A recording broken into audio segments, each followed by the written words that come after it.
اب آپ دیکھ لیجئے کہ پاکستان میں 90% لوگ اس وہم میں مبتلا ہیں کہ ان پر جادو ہے اور تعویذ ہیں اور ان کے کاموں کو باندھ دیا گیا ہے، اس میں رکاوٹ ہے۔ تو یوں میرا تمام تو زور اس بات پر رہتا ہے، جب بھی کبھی مجھے موقع ملا تو میں یہی کرتا ہوں کہ بجائے اس کے کہ بڑی بڑی لمبی چوڑی گتھیاں سلجھانے کے چکر میں لیکچر دیتا رہوں، اتنا علم ہے بھی نہیں میرے پاس، میں تو امی مطلق ہوں۔ تو میں اس پر زور دیتا ہوں کہ کنسیپٹس کسی طرح کلیئر ہو جائیں مسلمانوں کے اسلام کے بارے میں۔ جب ہمارے کنسیپٹس کلیئر ہوں گے تو راستہ صحیح والا ہمیں از خود ملتا چلا جائے گا۔ میں آج بھی آپ سے یہ گزارش کر رہا ہوں کہ لمبے چوڑے علم سیکھنے کی بجائے صرف ایک چھوٹا سا کام کر لیجئے اور وہ ٹوٹل اس پر عمل نہ کرنے کی کوشش کیجیے گا، ہوگا نہیں آپ سے کسی سے بھی، لیکن ہم اس کو جزون 1 by 1 عمل کرتے جائیں تو انشاءاللہ تعالی بڑی جلدی ہم اس پر ان ٹوٹل عمل کر لیں گے۔ وہ یہ ہے کہ ہم سب نے بچپن میں دینیات پڑھی ہے، اس دینیات میں آپ صلی اللہ علیہ وسلم کی حیات طیبہ کے مختلف پہلو بھی ہم نے پڑھے ہیں، اور یہ آپ صلی اللہ علیہ وسلم کی حیات طیبہ کا ایک معجزہ ہے کہ ہم میں سے وہ لوگ جو کلاس 5 میں تھے آج سے 50 سال پہلے، 60 سال 70 سال پہلے، وہ باقی سب بھول گئے ہوں گے ہم نے کیا پڑھا، لیکن وہ حیات طیبہ صلی اللہ علیہ وسلم کا وہ حصہ ہمارے ذہن سے نہیں محو ہوتا، کبھی یاد ہے، ازبر ہے ہمیں۔ تو زندگی میں کوئی فیصلہ کرتے وقت، کوئی قدم اٹھاتے وقت، کوئی عمل کرتے وقت ذرا سا ریکال کر لیں کہ دینیات میں جو ہم نے پڑھا تھا اس کے مطابق آپ صلی اللہ علیہ وسلم نے ایسے موقع پر کیا عمل فرمایا تھا، اس کی نقل کر لیں، ٹھیک ہے؟ یہاں سے سٹارٹ، اگر اللہ مجھے توفیق دے تو میں تو یہاں سے سٹارٹ لے لوں گا کہ اگر میرا پڑوسی مجھے شور مچا کے دیوار میں کیل ٹھونک ٹھونک کے رات کے وقت توڑ پھوڑ کر کے ادھم مچا کے تنگ کر رہا ہے، کوڑا میرے گھر کے آگے پھینک رہا ہے، تو میں اس کو ہنس کے برداشت کر جاؤں، کیونکہ یہ آپ صلی اللہ علیہ وسلم کی سنت ہی یہی ہے۔ تو یہ پڑوسی کے معاملے میں آپ صلی اللہ علیہ وسلم کی سنت پہ عمل شروع کر دوں گا، یہاں سے سٹارٹ لے لوں گا میں۔ دوسرا یہ ہے کہ کوئی شخص اگر مجھے گالی دیتا ہے، برا بھلا کہتا، میرے خلاف سازشیں کرتا، تو میں آپ صلی اللہ علیہ وسلم کی سنت پہ عمل کر لوں گا۔ ان دو سے میں سٹارٹ لے لوں گا اور پھر میں مہینہ بہ مہینہ ایک ایک ایک ایک سنت بڑھاتا چلا جاؤں گا۔ تو واقعتاً کیا ہوگا کیا نہیں ہوگا مجھے نہیں معلوم، لیکن میرا ایمان ہے کہ میں اس طریقے سے قرآن پر عمل کر رہا ہوں گا، اور اگر میں قرآن پر عمل کر رہا ہوں گا تو میں اپنے رب کو بڑا عزیز ہو جاؤں۔ تو باقی علم لینا، حاصل کرنا اچھی بات ہے، ضرور کوشش کیجیے، لیکن یہ یاد رکھیے کہ پہلے جو چیزیں ہمارے پاس اویلیبل ہیں ان پہ عمل تو کر لیں۔ عمل کرنا زیادہ ضروری ہے کہ انسان کی فریڈم ہے، انسان کو وہ جو چاہے ڈسیشن لے لے، جو چاہے کر لے۔ ہاں البتہ جس طرح سے وہ انگریز کہتا ہے کہ انسان کی آزادی وہاں ختم ہو جاتی ہے جہاں دوسرے کا ناک شروع ہوتا ہے، تو جہاں آپ کا کوئی انسان کا کوئی فعل اللہ کے کاموں میں رکھنا ڈالنے کا اندیشہ ہو جائے یا اس پہ اثر انداز ہونے لگے کہ وہ جو سسٹم آپریٹ کر رہا ہے بڑا ڈیلیکیٹ بیلنس ہے نا اس کے سسٹم میں، تو اس کو کسی طرح سے وہ انٹرفیئر کرنے لگے گا تو وہاں وہ ویٹو پاور یوز کرتا ہے، کیونکہ مختار کل تو وہ ہے، تو وہاں روک لے گا۔ یا دوسری صورت یہ ہو جائے گی کہ وہ جیسے ماں بچے کو کھیلنے کی آزادی دے دیتی ہے کہ گھر میں جہاں چاہے کھیلتا رہے، لیکن جب وہ آگ کو پکڑنے لگے گا تو ماں ایک دم سے آ کے اس کا ہاتھ پکڑ لیتی،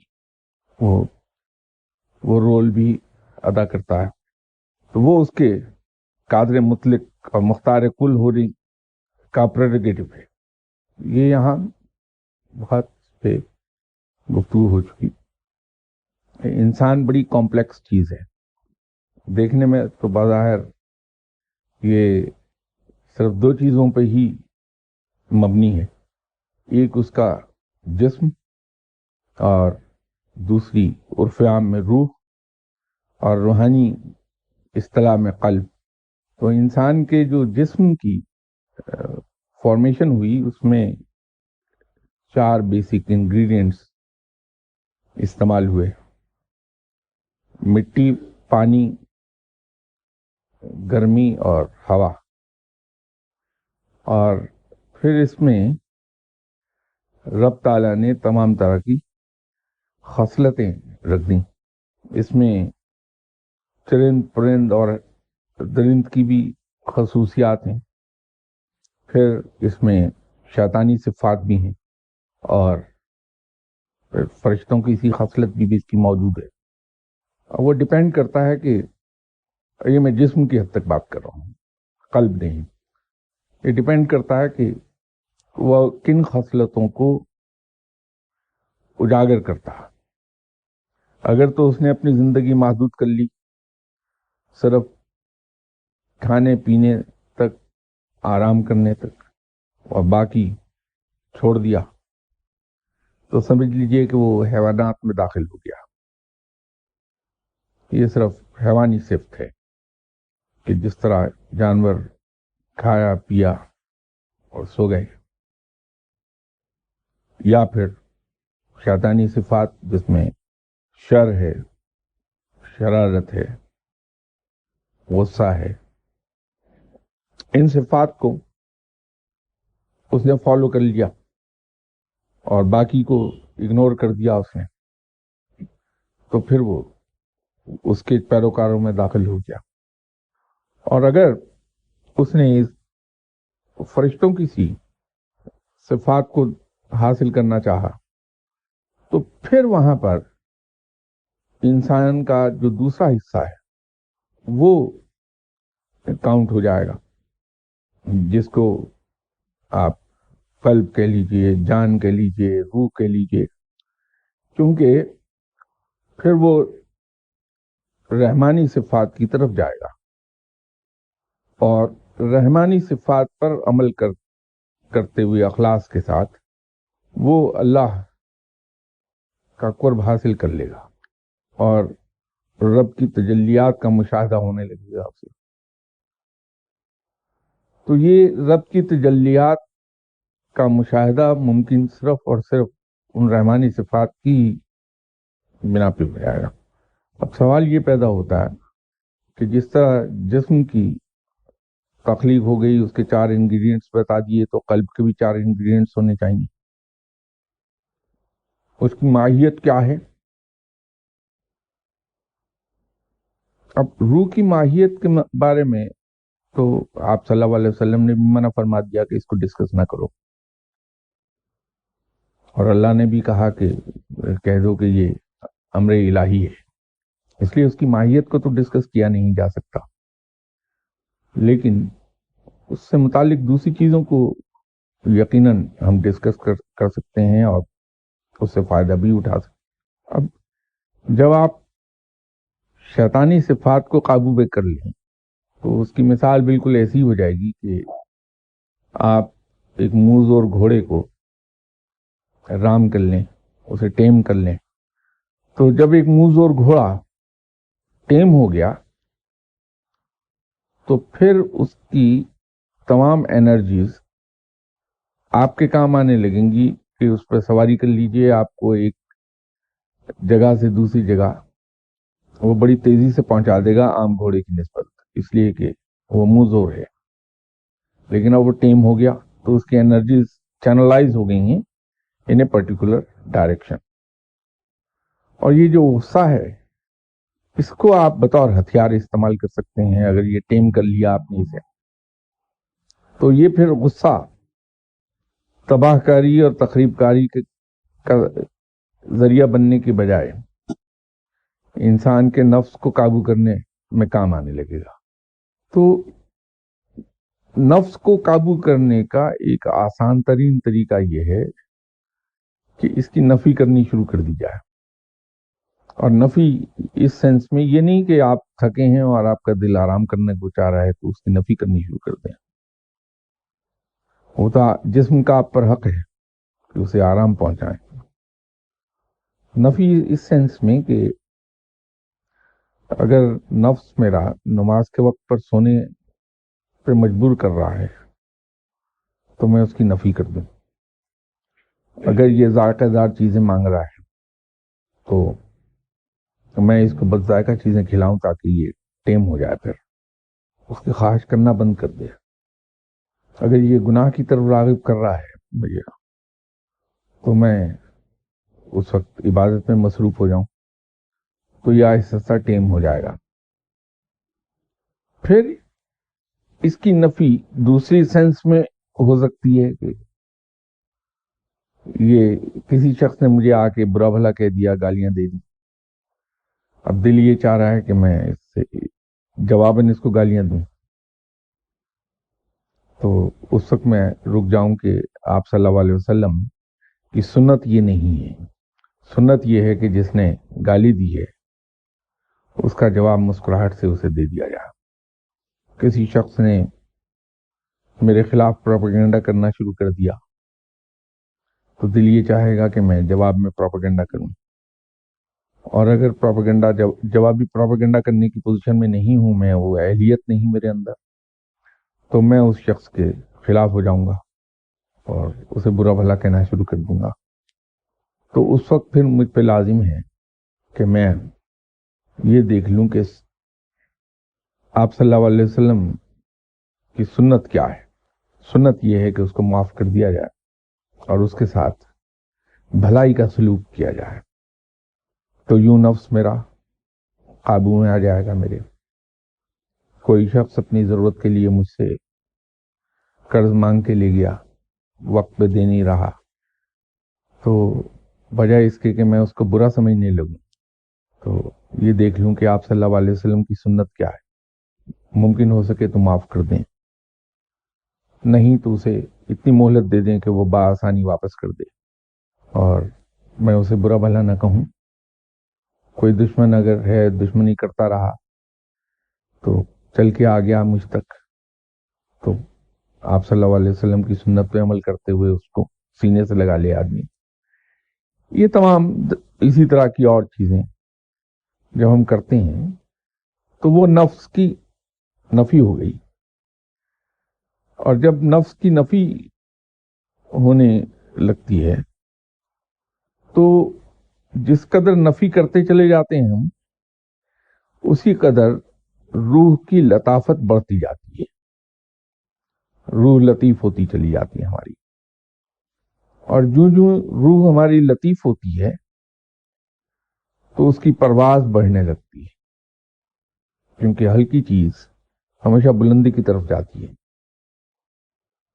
تو جب اس کی پرواز بڑھتی ہے اور یہ سلسلہ ہمارا جاری رہتا ہے تو دن بدن اس کی لطافت بڑھتی چلی جائے گی اور اسی نسبت سے اس کی پرواز بھی بڑھتی جائے گی.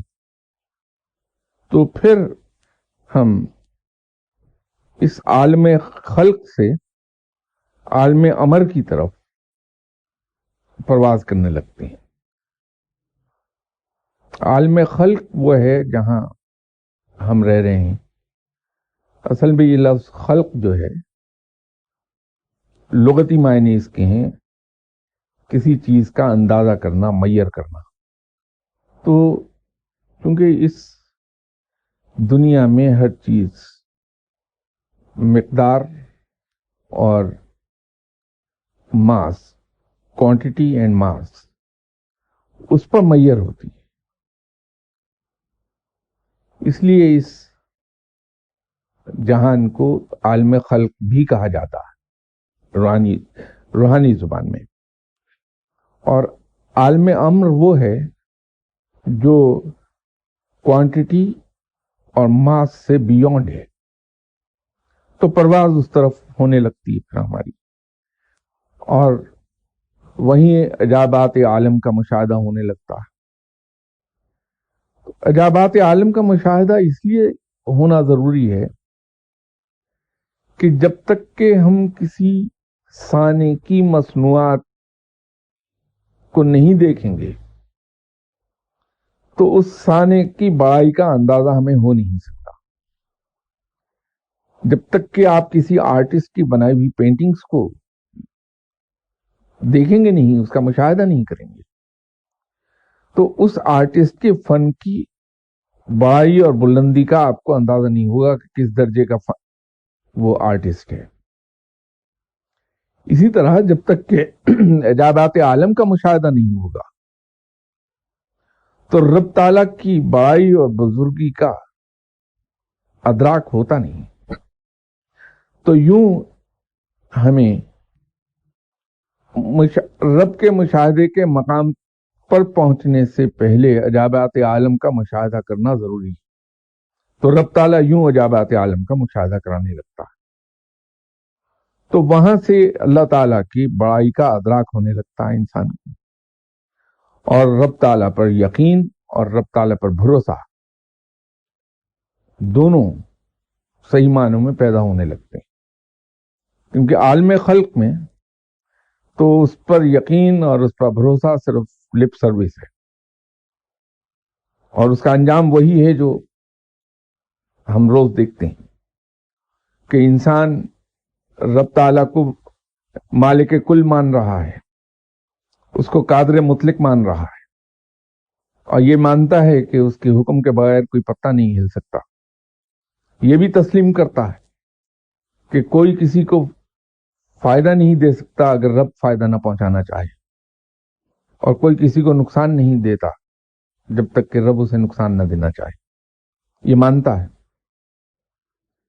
لیکن صبح سے شام تک جس آدمی سے آپ ملیں گے وہ آپ کو کہتا ہوا دکھائی دے گا کہ صاحب کسی نے میرا رزق باندھ دیا ہے، میرے کاموں کو روک دیا ہے، مجھ پر جادو کر کے اس نے میرے تمام کاموں کو ختم کر دیا. زبان سے وہ قادر مطلق کسی کو مانتا ہے، رازق کسی کو مانتا ہے، اور عملی یقین اس کا یہ ہے کہ وہ یہ سمجھتا ہے کہ کوئی بھی شخص جادو یا تعویذ کے زور سے میرا رزق باندھ دے گا. تو یہ کیفیت عجائبات عالم کے مشاہدے کے بعد سے ختم ہونے لگتی ہے. وہاں جو واقعتاً صحیح معنوں میں رب تعالیٰ پر ٹرسٹ ہے، بلیف کے ساتھ ساتھ ٹرسٹ بھی پیدا ہونے لگتا. تو یہ مشاہدہ پھر بڑھتے بڑھتے رب تعالیٰ کے مشاہدے پر پہنچ جاتا ہے کہ اس کی تجلیات کا مشاہدہ ہونے لگتا ہے. ضروری پہلو یہ ہے کہ بجائے جسم کی پرورش کرنے کے انسان اپنے قلب کی، اپنی روح کی پرورش کرے. جب میں قلب کہتا ہوں تو اس سے مراد دل نہیں ہے دنیاوی زبان میں. دل تو گوشت کا ایک لوتھڑا ہے، وہ اس قلب کی سواری کا، اس کی مکان کا رول ضرور ادا کر رہا ہے. کیونکہ یہ دل تو جانوروں میں بھی ہے، پرندوں میں بھی ہے، سب میں ہے، لیکن قلب جو ہے وہ بمعنی روح کے ہے. تو انسان کو چاہیے کہ بجائے اس جسم کی پرورش کرنے کے، کھانے پینے سے اور دنیاوی خواہشات پوری کرنے سے، نفسانی خواہشات پوری کرنے سے، قلب کی پرورش کرنا شروع کر دے. اور قلب کی پرورش اسی طرح ہوگی جیسے میں نے آپ سے عرض کیا. تو بجائے اس کے کہ ہم لفاظی کے اندر جائیں اور لمبے چوڑے مجاہدے اور ریاضتیں آپ کو سمجھانے کی کوشش کی جائے، جس کے نتیجے میں یہ ہو کہ یا تو سمجھ ہی کچھ نہ آئے کسی کو، یا اتنا مشکل نظر آنے لگے کہ انسان بھاگ جائے اس سے کہ یہ تو بہت دشوار کام ہے، میں کیسے کروں گا. اس کا آسان ترین حل یہ ہے کہ ہم کسی چکر میں نہ پڑیں، بلکہ کوئی بھی قدم اٹھانے سے پہلے، کوئی بھی ہمارا فعل سرزد ہونے سے پہلے اگر ہم پلٹ کر اس بات پہ نظر دوڑا لیں کہ ہم نے کلاس 5 اور کلاس 6 کی دینیات کی کتاب میں آپ صلی اللہ علیہ وسلم کی حیات طیبہ پڑھی تھی، اس میں آپ صلی اللہ علیہ وسلم کا ایٹیٹیوڈ اینڈ بیہیویئر ٹورڈز ادرس موجود تھا، اور آپ صلی اللہ علیہ وسلم کی عبادات کا ذکر تھا. تو ہم کچھ بھی نہ کریں، صرف اسے ریکال کر لیں کہ ایسے موقع پر آپ صلی اللہ علیہ وسلم نے کیا رویہ رکھا، اس سنت پہ عمل کر لیں، تو یوں ہمارے قلب کی پرورش ہونے لگے گی. اور اس میں لطیفہ یہ ہوتا ہے کہ قلب کی پرورش تو ہوتی ہے اور اس کے انعامات بھی ملتے ہیں. جیسے میں نے عجائبات عالم سیر کی بات کی، لیکن اس کے ساتھ ساتھ دنیا بھی سنورنے لگتی ہے. یہ ہمارا وہم ہے کہ جو فقیر ہے، درویش ہے، وہ اس پر دنیا تنگ ہوتی ہے یا وہ دنیا سے بیزار ہوتا ہے، دنیا سے کنارہ کش ہو جاتا ہے. ایسا بالکل نہیں ہے، بلکہ میرے خیال میں درویش سے بہتر دنیاوی طور پر کامیاب آدمی ملنا مشکل ہے. وہ اس طرح سے کہ دیکھیے، انسان کو دوسروں کی نظر میں ذلت کیوں ملتی ہے؟ مختصر الفاظ میں اگر ہم دیکھ لیں کہ وہ ڈیوٹی میں کوتاہی کرے گا، وقت کی پابندی نہیں کرے گا، وعدہ خلافی کرے گا، بددیانتی کرے گا، چوری چکاری کرے گا، یا اور اخلاقی بے قاعدگیوں میں مبتلا ہو جائے گا، تو یوں خلق خدا اسے برا کہنے لگتی ہے، اس سے بچنے لگتی ہے، اور اس آدمی کی ترقی کی راہ میں یہ چیزیں رکاوٹ بن جاتی ہیں. لیکن اگر کسی نے آپ صلی اللہ علیہ وسلم کی سنت کو فالو کر لیا، اس نیت سے نہیں کہ میری دنیا سنور جائے گی، اس نیت سے کہ میری آخرت سنور جائے گی، مجھے قرب الہی حاصل ہو جائے گا، اللہ کی دوستی نصیب ہو جائے گی، اور اس کی دوستی سے بڑھ کر کوئی چیز یوں نہیں کہ ایک تو وہ ہمارا خالق ہے، ہمارا مالک ہے، ہمارا آقا ہے. تو جس طرح سے ہم دنیا میں اس چیز میں فخر محسوس کرتے ہیں کہتے ہوئے کہ صاحب پرائم منسٹر جو ہے وہ ہمارا ذاتی دوست ہے، ہمارے گھر پہ آتا آئے گا، میں اس کے گھر کسی وقت بھی جا سکتا ہوں، پریزیڈنٹ جو ہے اس کے ساتھ میری دوستانہ تعلقات ہیں، تو اس میں ہم فخر کیوں کرتے ہیں؟ اس لیے کہ وہ ایک ہیڈ آف دی گورنمنٹ ہے، دوسرا ہیڈ آف دی اسٹیٹ ہے. اس میں ہم فخر محسوس کرتے ہیں کہتے ہوئے کہ اس سے دوستی ہے ہماری، اور ہم سیف فیل کرتے ہیں کہ ہمارا کام رکے گا کوئی نہیں کیونکہ ہم اس کے دوست ہیں. تو رب تعالیٰ تو سب جہانوں کا مالک ہے، تو اگر اس کی دوستی ہمیں نصیب ہو گئی تو پھر کسی کام کے رکنے کا کوئی سوال ہی نہیں ہے. تو اس نیت سے اگر ہم نے آپ صلی اللہ علیہ وسلم کی سنت کا فالو کرنا شروع کر دیا تو ہوگا کیا؟ نیک تو پورے آفس میں میری دھاک بیٹھے گی کہ صاحب بہت ہی سچا انسان ہے، تو ہر آدمی اس نسبت سے مجھ پر اعتبار بھی کرے گا اور میری عزت بھی کرے گا. مشکل میں دیکھا از خود جا کے اس کو والنٹیئر کی آفر کہ صاحب مجھے حکم کیجئے کیا خدمت میں آپ کی کر سکتا ہوں. تو کیا ہوگا کہ خاندان میں سب سے زیادہ باعزت انسان گنا جاؤں گا. تو یوں میں عرض کر رہا تھا کہ درویش سے زیادہ سکسیسفل آدمی آپ کو مشکل سے ملے گا کوئی. تو اللہ کو حاصل کرتے کرتے دنیا خود بخود آتی ہے، ایز اے بائی پروڈکٹ آ جائے گی. لیکن اس کے برعکس اگر میں صرف دنیا ہی کے لیے کوشش کر رہا ہوں کہ دنیا مجھے مل جائے اور میں ایلبو کے زور پر آگے بڑھ رہا ہوں، تو اس کا نتیجہ کیا ہے؟ جو کچھ روز دیکھتے ہیں یہی کچھ ہوگا. ہر وقت پریشان پھر رہا ہے بندہ. میں کسی پیر صاحب کی تلاش میں نکلوں گا کہ اس سے دعا کراؤں کہ بھائی یہ میرا کام کسی نے روک دیا، تو یہ کسی نے رزق باندھ دیا, تعویذ کر کے جادو کر دیا, خدا کے لیے توڑ دو. وہ پیر صاحب جو ہیں وہ اپنی فیس چارج کرتے کرتے میرے کپڑے بھی بکوا دیں گے مجھ سے, لیکن وجہ تو وہ ہے ہی نہیں جو میں سمجھ رہا ہوں. وجہ تو یہ ہے کہ میری جو آگے بڑھنے کی خواہش ہے, میری ایمبیشن, وہ ایمبیشن کی حد سے اوور ایمبیشن کے درجے میں چلی گئی ہے. اور اب میں جائز ناجائز چیز سب روا رکھے ہوں آگے بڑھنے کے لیے, یا مختصر لفظوں میں یہ کہ میں ایلبو کے زور پر بڑھ رہا ہوں آگے. تو کون بڑھنے دے گا مجھے؟ جگہ جگہ مجھے رکاوٹوں کا سامنا کرنا پڑے گا, ریزسٹنس آئے گی بہت زیادہ. جب ریزسٹنس آئے گی تو میری آگے بڑھنے کی رفتار بہت کم ہو جائے گی, اور پھر میں اسی سلسلے میں رہ جاؤں گا کہ میں کسی دعا کرنے والے کے پاس جاؤں, کسی تعویذ والے کے پاس جاؤں, کسی عملیات کے آدمی کے پاس جاؤں, اور وہ کر نہیں پائے گا کیونکہ یہ اس چیز کو کوئی حل کرے تو میں آگے بڑھوں. تو دنیا کے لیے کوشش کرنے سے سوائے ناکامی کے ملنا کچھ بھی نہیں ہے. تو دونوں ہی جہان ہاتھ سے گئے, دنیا بھی گئی اور آخرت بھی میرے ہاتھ سے چلی گئی.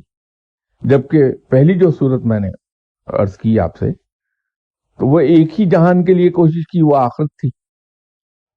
بلکہ اس کی بھی کوشش میں کیوں کروں, میں اس کی کوشش کیوں نہ کروں کہ مجھے دوست کی دوستی نصیب ہو جائے, تو دونوں جہان خود بخود میرے ہو گئے. دنیا بھی میری, آخرت بھی میری. تو اس لیے میں ہر ہفتے ایک چیز پر زور دیتا رہتا ہوں کہ آپ اپنی زندگی میں اپنے اوپر بھی یہ اس بات کو ایکولی اپلیکیبل سمجھتا ہوں کہ اگر ہم بغیر یہ دیکھے کہ اس سے حاصل کیا ہوگا, وہ دل میں نہ لائیں کہ اس کا حاصل کیا ہے. دل میں یہ لائیں کہ ہمیں اپنے دوست کی قربت چاہیے. تو اس پہ عمل شروع کر دیں کہ جس حد تک ممکن ہے, ہیومنلی پاسبل ہے, جس حد تک ہم آپ صلی اللہ علیہ وسلم کی سنت پہ عمل کرتے چلے جائیں, اسپیشلی اپنی روزمرہ کی زندگی میں. تو میں آپ کو یقین دلاتا ہوں کہ آپ سے زیادہ سکسیسفل دنیا دار کوئی نہیں ہوگا.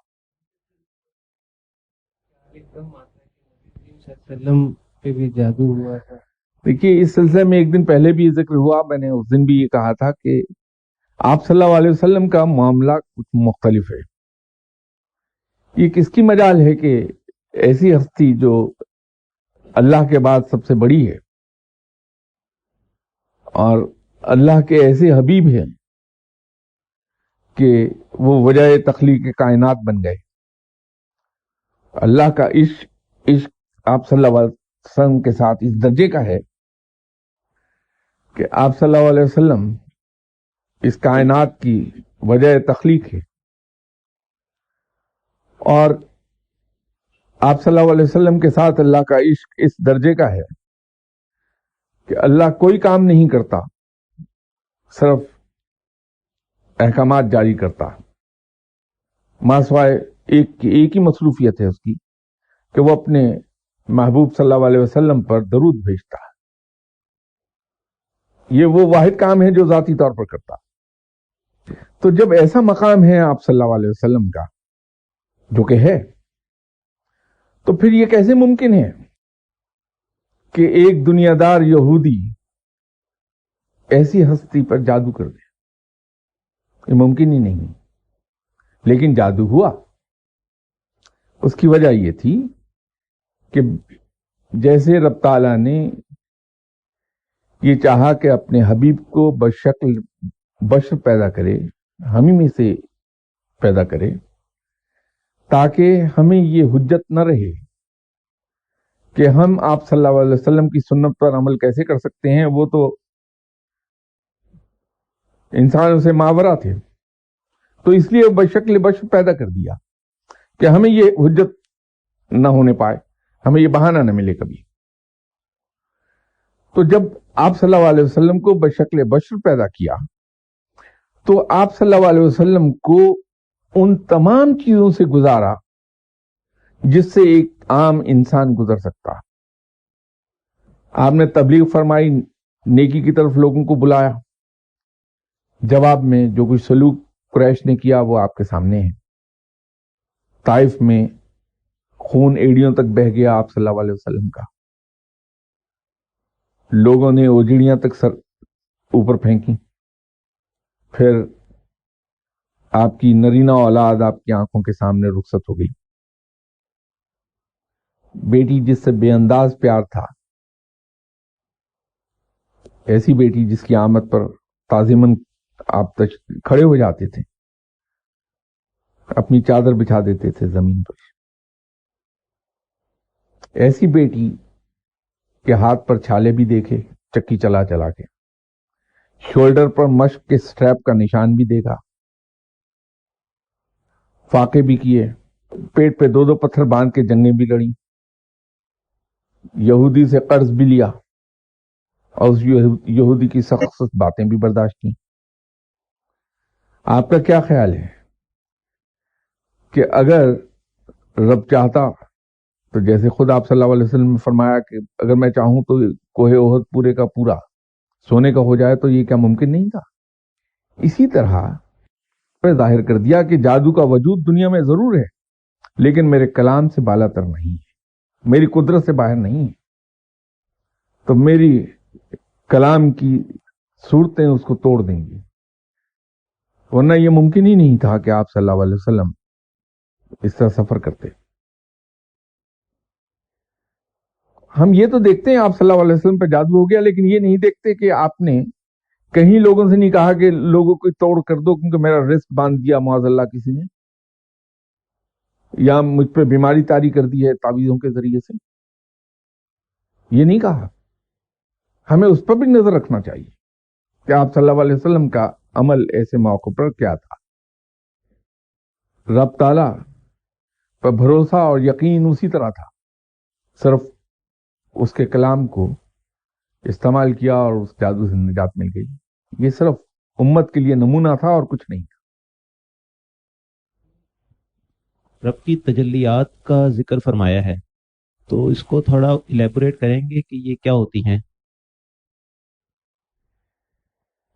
دیکھیے، میں رب کی تجلیات کو کارخانے قدرت کے معنوں میں یوز کر رہا تھا کہ رب تعالیٰ کا کارخانہ قدرت ایک عام آدمی کی نظر سے اوجھل رہتا ہے، لیکن وہ لوگ جو رب کے ہو جاتے ہیں، رب انہیں سب سے پہلے تو عجائبات عالم کی سیر کراتا، اور جب ان لوگوں کی روح کی لطافت بڑھتی ہے تو پھر انہیں کارخانے قدرت کی سیر کرانے لگتا ہے.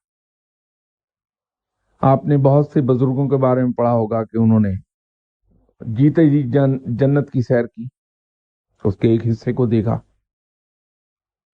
فرشتوں کو دیکھ لیا. یہ سب کارخانے قدرت کا حصہ ہیں. کسی نے جو آسمانوں کے درمیان جہان بستے ہیں ان کی سیر کی، کیا آپ کو اکثر کتابوں میں فقیروں کے بارے میں مل جائے گا. تو یہ سب کارخانے قدرت کا حصہ ہے. تو میں رب کی تجلیات کو بمعنی کارخانے قدرت استعمال کرتا ہوں. جو جدھر آپ کا ذہن گیا ہے رب کی تجلی، اس کا مشاہدہ تو حضرت موسیٰ علیہ السلام نے کوہ طور پر کیا تھا. میں اس نور کی بات نہیں کر رہا، میں اس کو تجلیات کو بمعنی کارخانے قدرت استعمال کر رہا جو عام آدمی کی نظر سے اوجھل ہے. تو یہ رب تعالیٰ کسی انسان کی تابعداری اور فرمانبرداری سے خوش ہو کے اسے اجازت دے دیتے ہیں کہ وہ ایک حد تک رب تعالیٰ کے کارخانے قدرت کا مشاہدہ کر سکے. تو وہ ان معنوں میں استعمال کر رہا تھا. یہ بذات خود بہت بڑا اعزاز ہے جس پر ہمیں اللہ تعالیٰ کا شکر گزار ہونا چاہیے. اگر اللہ کسی کو یہ عطا فرما دے، یہ معمولی چیز نہیں کہیں اس کو آپ یہ سمجھیں کہ کارخانے قدرت کے مشاہدے سے مجھے لینا کیا ہے. نہیں، یہ رب پر یقین، ایمان اور بھروسہ، تینوں چیزیں